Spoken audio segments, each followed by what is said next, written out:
Yo, it's Austin, and today my hair is god-awful, so we're gonna be talking about some clones. Today's target comes in the shape of The Legend of Zelda.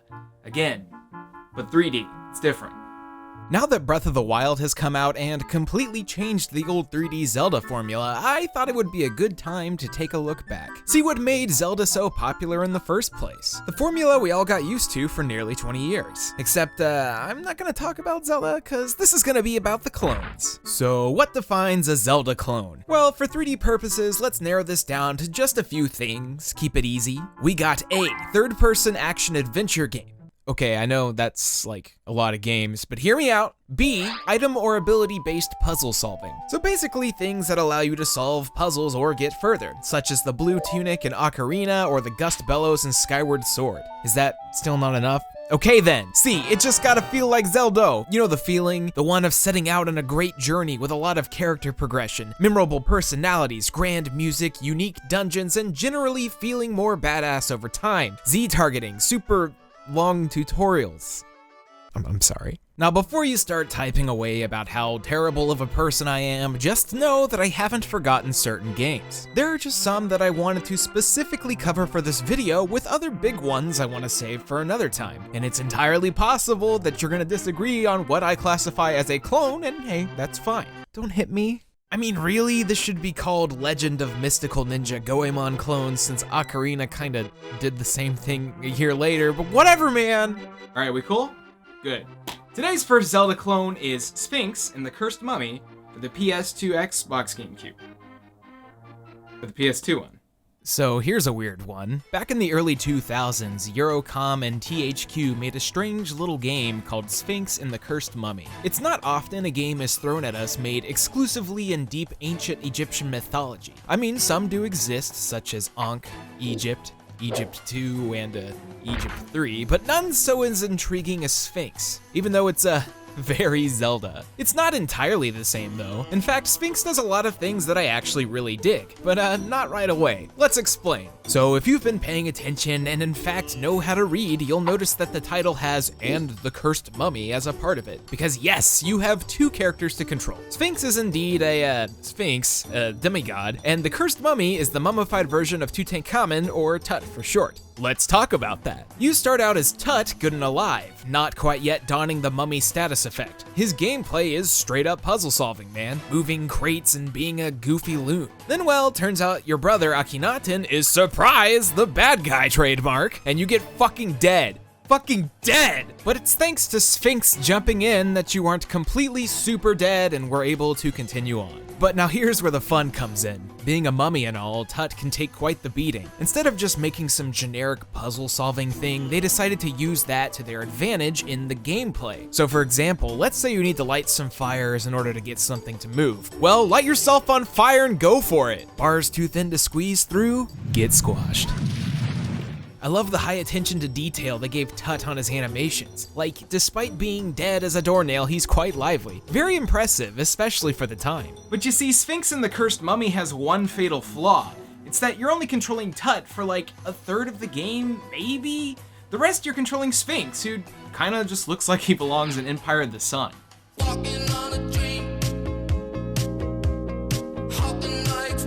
But you start the game out as Sphinx, and you have to get the Sword of Osiris right away before making your way through a bunch of tutorial-esque areas before finally getting to the openish world area. And it was very underwhelming. Following the Zelda formula, you've got to obtain certain items and abilities in order to progress in a very gated method, be it blow darts, shields, or limited supplies of bugs that you have to catch, and assigned to your on-screen button prompts like a certain other game. But the problem here is a mix of directionless exploration and combat. The world is very vague in what it wants you to do, and sometimes feels more like a checklist than actual exploration. In being real, combat feels so bland by comparison to the Tut side of the game. It's literally just smacking things around and praying for the best. Part of me wonders if THQ thought that the mummy side of the experience wasn't strong enough to sell on its own, to the point where they assumed younger players would be like, ah yes, sword.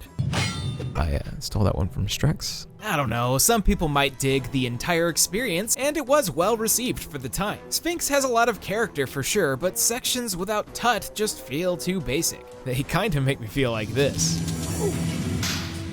Nice. It wouldn't be a video of mine without some weird licensed games floating about, so here we go. Sierra presents The Hobbit, the prelude to The Lord of the Rings for the PlayStation 2. It's a big name. Have you ever played a game that really wanted to kill you? One that would do anything in its power to mess you up? No, not Dark Souls. This. My precious. Stop! Yep, that's right, we've got ourselves a Zelda clone based on The Hobbit, which is very strange. And while some of you who might have played this may disagree with me, I will say that The Hobbit has a ton of Zelda-esque elements that made me put it on here, such as the Z-targeting combat that functions very similarly, or the health system being pretty much exactly the same, although a big difference here is the level-based progression. You're going through different smaller worlds, exploring and using items you find at your disposal to solve puzzles and get through them. But you know what? Good luck getting through, because the only thing that's gonna happen here is a montage of death. A little bit of dying in my life, a little bit of murder by my side, a little bit of parachute's what I am, a little bit of death makes me your man. Like, seriously, The Hobbit is the most dying-ass game I've ever played. It wouldn't be so bad if checkpoints were a thing that existed here, but I guess they didn't exist in 2003? I don't know, man, it's ridiculous. You have to save scrub pretty much anytime you get a chance, which, by the way, is constantly. They have these little save points strewn about everywhere, but sometimes there's just enough of a gap to where it can be infuriating.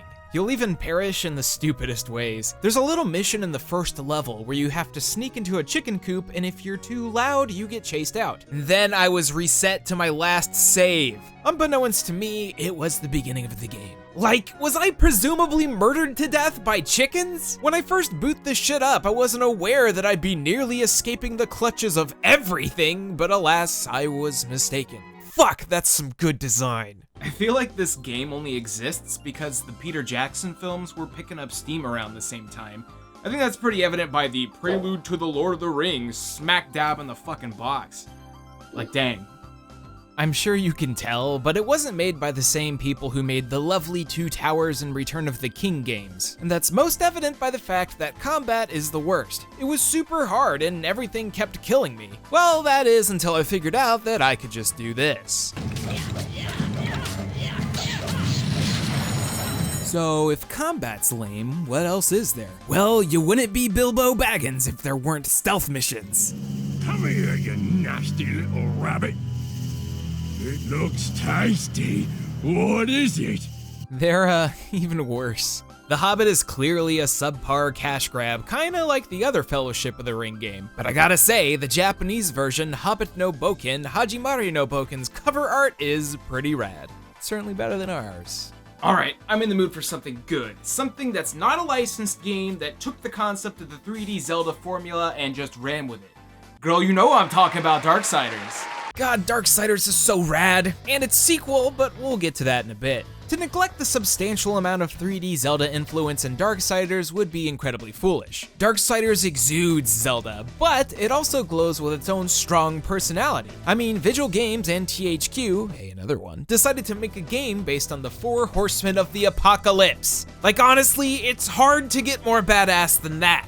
So basically, in the first one you assume control of war. It opens up with heaven and hell engaging in battle on Earth. Everyone's dying, but whoops, turns out the other horsemen weren't there and, well... Abaddon! The Kingdom of Hell wins. And everyone blames it on war, damn! So it's up to you to fend for your own innocence and find the real culprit. You're drained of your powers and sent on your way, aided by the Watcher, who, interestingly enough, is played by Mark Hamill, who delivers a solid performance. War, I will make you suffer. And there you have it, the premise. A fantastic start to what is actually a really fun experience. In your traditional Zelda format, things start in a rather linear fashion. You slowly grow in power while making your way through fun set pieces before being thrown into a much larger map gated by your own progress. You'll find little gadgets and abilities as you make your way through the hellish landscape and learn more about the true culprits. I'd like to say that Darksiders' version of Navi is much more bearable. The Watcher doesn't bug you too much, and will provide good context-based hints based on where you're at. All you have to do is press select to Mark Hamill and you'll be set to go. You also get a fucking horse. Bruin! Some of the boss fights involving him are super badass and remind me quite a bit of Shadow of the Colossus. The sense of speed and scale in these encounters is pretty sick and made me feel like, well, I was one of the 4 horsemen of the apocalypse. Dungeons and puzzles never feel like they're just eating the hell out of your time, and some of the solutions allow you to get creative with the mechanics at hand. The only big thing really holding Darksiders back a bit is probably the combat system. While you get a plethora of weapons like a sword, scythe, gun, and even a massive hammer, things kinda boil down to God of War Plus. Sure, you can upgrade and unlock new combos, but after a while it starts to feel a bit repetitive. Overall though, I'd say Darksiders is a great time. The original Darksiders was unique in that it stepped onto Zelda's turf and actually gave the franchise a run for its money. So how was Darksiders 2 then? It's even better. Darksiders 2 actually takes place at the same time as the original. So basically, you assume control of Casey Jones. Death, and all he wants is to prove his brother War's innocence and bring humanity back to life. While that might sound ironic, what with his name being Death, I assure you it's all fine. It's cool, man. You can tell the mission statement with Darksiders 2 was bigger, more game for the peoples. And I'd say on that front, they definitely succeeded. However, they did it in a fashion that took a step away from being a Zelda clone and closer to being its own thing. Experience point system? Check. Increased emphasis on speed? Check. Loot everywhere? Check. Fucking insane combos and weapon types? Chickity check. Rushed and unfinished in the second half?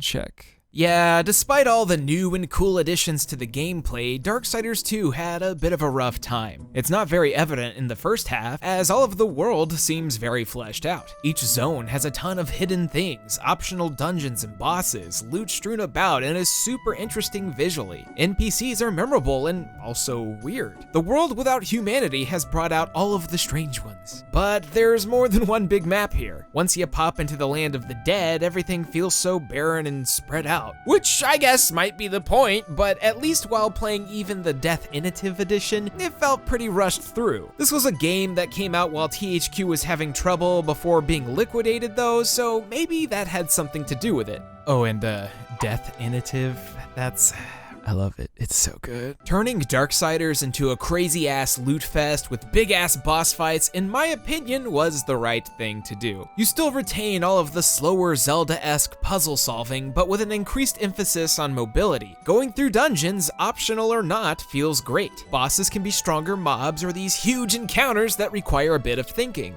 Man, I like Darksiders, alright? I mean, yeah, they're not even close to perfect, but I'd say that despite some shortcomings, they do some things even better than 3D Zelda games. It's just super unfortunate we haven't seen another one yet. That and the developers Vigil Games have gone defunct at this point. But hey, THQ Nordic owns the rights, so maybe one day we'll see a third one. After all, we still gotta see what happens with Strife and Fury. One day. So supposedly, according to a bunch of you tweeting at me, Harry Potter and the Chamber of Secrets for the PlayStation 2 is a Zelda clone? I mean, I wouldn't be surprised, but let's check it out. Drops the fucking game.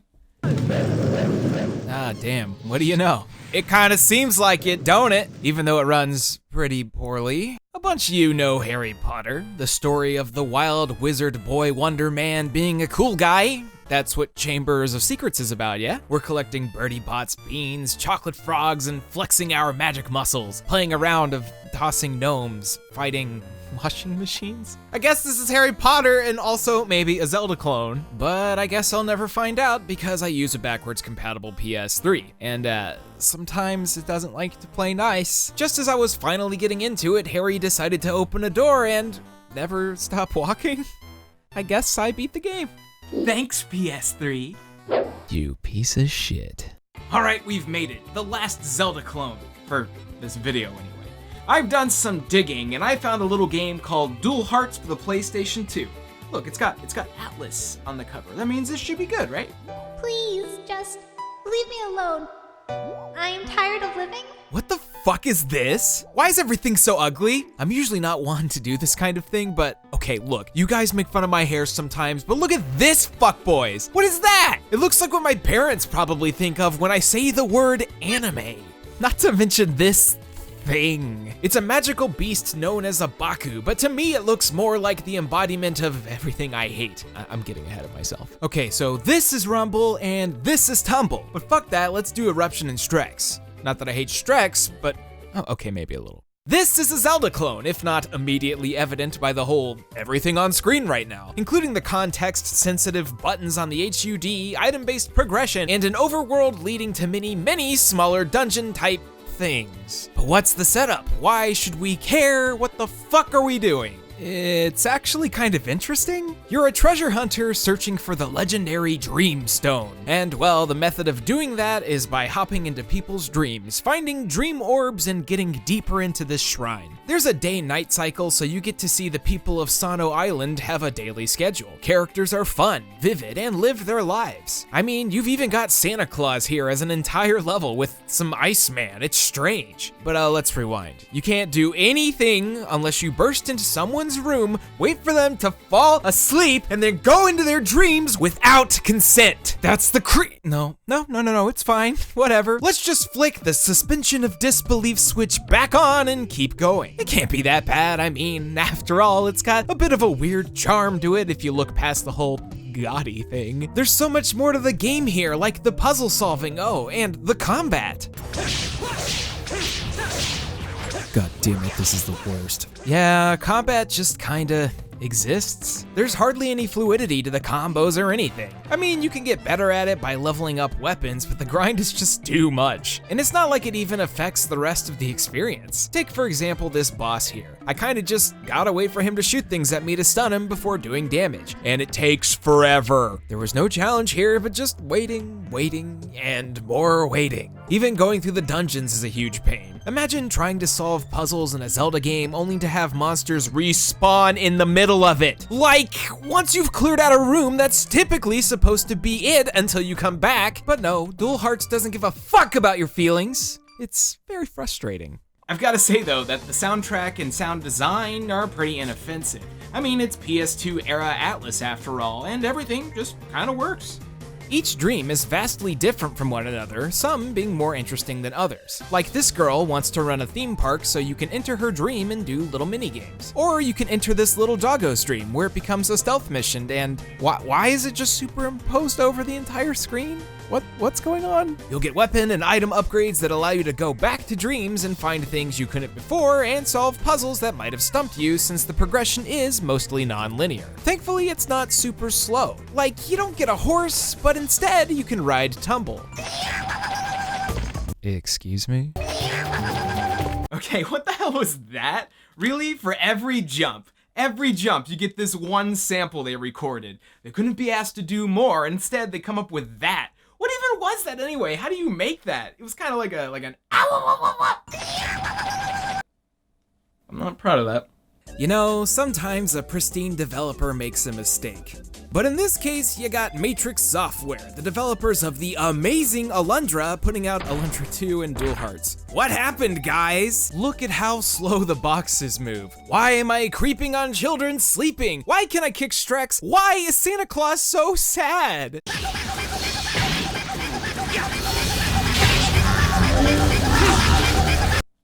Fuck it, I'm done. Go play Sphinx or Darksiders instead. Those are actually pretty decent Zelda clones. And I know there's so many more that we didn't cover, but we're gonna get to those another time.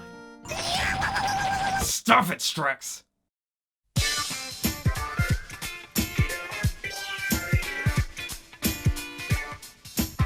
Thank you all so much for watching. If you dug the video, feel free to toss us a like, a comment, your lunch money, and don't forget to subscribe. Check me out on Twitch and the Twitters, and I'll catch you guys next time.